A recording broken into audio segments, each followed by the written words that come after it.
पूर्वी इंग्रज होते, आता बीजेपी इंग्रज झाले. बीजेपी वाले इंग्रज झालेत आता. त्याने इलेक्शन घेऊच नाही. तुम्हीच बसा डायरेक्ट अख्ख्या देशावर. 20 वर्ष काय 50 वर्ष तुम्हीच बसा ना. ठीक आहे, याला काय लोकशाही बोलतात.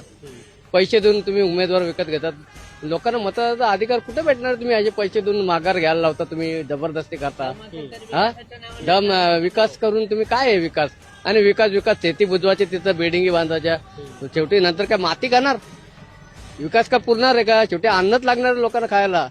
विकास का सगळेच करतात हो, आल्यावर सगळेच करतात. मुंबई महानगरपालिकेमध्ये उद्धव ठाकरेंनी केला ना विकास. 95,000 कोटीची एफडी यांनी भडव्यांनी मोडली.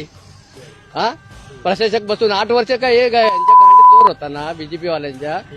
8 वर्ष नगरपालिका का रखडवली सगळ्या एवढ्या? यांनी का रखडवल्या?